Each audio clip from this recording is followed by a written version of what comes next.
What if season 3 का 7th episode आ चुका है और ये 7th एपिसोड काफी सारी अदर स्टोरी लाइन्स का एक कॉन्टिन्यूएशन है। यहाँ captain Carter, Kahhori, Birdie and Storm के साथ इन्फिनिटी अल्ट्रॉन को भी ऐड किया गया है। So let's break it down.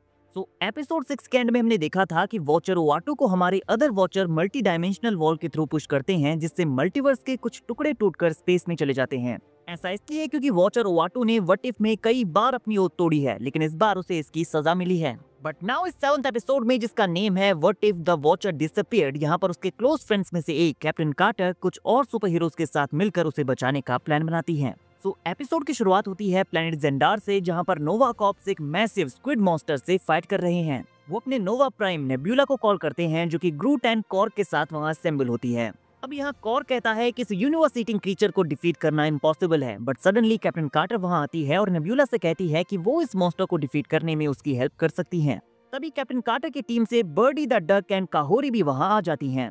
And then आसमान में थंडर के साथ एक बिजली चमकती है और गॉडेस ऑफ थंडर स्टॉर्म वहाँ अपीयर होती है, जो इस क्रीचर के ऊपर अपनी पावर शूट करती है। साथ मिलकर हमारी लेडीज इस मॉन्स्टर को मार देती हैं। फाइट के बाद नेब्यूला उन सबको थैंक यू कहती है, लेकिन अचानक ऑब्जर्वेशनल प्लेन के टुकड़े उनके पास आकर गिरते हैं। काहोरी इन पीसेस को एक साथ जोड़ती है एंड देन पैगी को रियलाइज होता है कि वॉचर किसी मुसीबत में है और उन्हें उसकी हेल्प करनी होगी। और इस बार एमिनेंस इंट्रो को डिलीवर करता है, जो वॉचर पर नजर रखकर मल्टीवर्स की सैंक्टिटी को बनाए रखता है। एमिनेंस कहता है कि कैप्टन कार्टर अपने सुपर सोल्जर के रोल से भी कई ज्यादा आगे बढ़ गई है। वॉचर ओवाटू के मल्टीवर्स में इंटरफेयर करने की वजह से उसकी पावर्स बढ़ गई हैं और ऐसा कुछ वो दोबारा ना कर सके, इसीलिए the eminence, the executioner and the incarnate, हमारे तीनों वॉचर्स ने हमारे वॉचर ओवाटू को कैद कर लिया है और वो प्लेज लेते हैं कि जो कोई भी उसे फ्री करने की कोशिश करेगा वो उसे भी डिस्ट्रॉय कर देंगी। ना अपने शिप में बर्डी एंड काहोरी फुटबॉल खेल रही हैं, जबकि कैप्टन कार्टर इन शार्ड्स को एनालाइज करने की कोशिश करती है।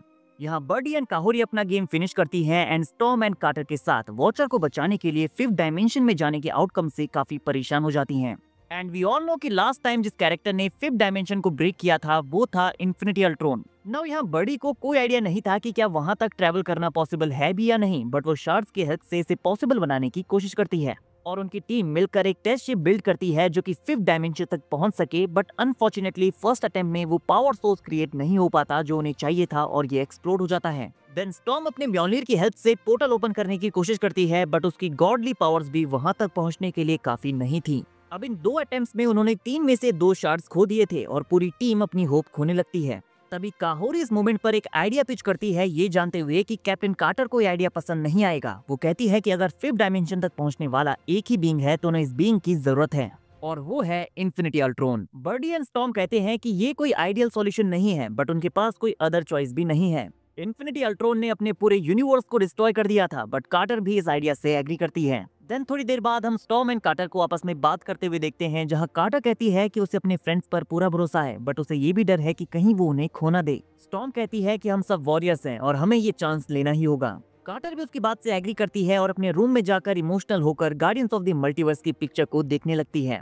एंड इसके बाद हमें एक मोन्टाज देखने को मिलता है जिसमें इन्फिनिटी अल्ट्रॉन ने अपने पूरे वर्ल्ड को डिस्ट्रॉय कर दिया था, बट इस यूनिवर्स में वो कभी वॉचर को नहीं सुन पाता, इसीलिए वो हमेशा के लिए अकेला बैठ जाता है। नाउ इन्फिनिटी अल्ट्रॉन के पीछे एक पोर्टल खुलता है और कैप्टन कार्टर अकेली वहां से बाहर आती है। वो पूछता है कि तुम कौन हो एंड कैप्टन कार्टर कहती है कि मुझे तुम्हारी हेल्प चाहिए। और इस सीन के बाद हमें सीधे बर्डी का सीन देखने को मिलता है, जो कि कॉल पर अपने पेरेंट्स डार्सी एंड हावर्ड के साथ बात कर रही होती है एंड वो परेशान होकर कॉल काट देती है, लेकिन तभी वो नोटिस करती है कि बचा हुआ एक शार्ड यहाँ से गायब है। वो शिप का अलार्म बजाती है, स्टॉर्म एंड काहोरी को इसके बारे में बताती है और वो तीनों मिलकर तुरंत अल्ट्रॉन वेरिएंट से मिलने निकल जाते हैं। अब जैसे ही वो वहां पहुंचते हैं, उन्हें कार्टर की टूटी हुई शील्ड दिखाई देती है और वो तीनों बिना कुछ सोचे समझे अल्ट्रॉन के ऊपर अटैक करना शुरू कर देते हैं। उन्हें लगता है कि अल्ट्रॉन ने कार्टर को मार दिया, लेकिन अल्ट्रॉन टाइम स्टोन का यूज करके उन्हें वहीं पर रोक देता है, जो कि उन्हें बताता है कि या तो एमिनेंस या कोई दूसरा वॉचर आकर पैगी को यहाँ से ले गया है। इस फाइट में उसे स्पेस में फेंक दिया गया एंड पैगी को कैप्चर करके ले गया। एंड अल्ट्रॉन का ये वेरिएंट ये भी बताता है कि जब से उसने सारी लाइफ्स को डिस्ट्रॉय किया है, तब से पूरा यूनिवर्स खाली हो चुका है और उसे अपनी गलती का एहसास हो गया है। सो नाउ उसे पैगी को बचाने में उनकी हेल्प करनी चाहिए, क्योंकि उन्हें जीवन को जारी रखने की जरूरत है। और यहाँ हम देखते हैं कि वो लास्ट शार्ड अल्ट्रॉन के पास है, जिसे डिस्ट्रॉय करके वो इससे पावर्स गेन करता है एंड वो चारों मिलकर कैप्टन कार्टर को बचाने के लिए निकल पड़ते हैं। अब इससे आगे की जो स्टोरी है वो हमें अगले एपिसोड में, जो कि लास्ट एपिसोड होने वाला है, एपिसोड 8 में देखने को मिलेगी, जिसका नेम है व्हाट इफ।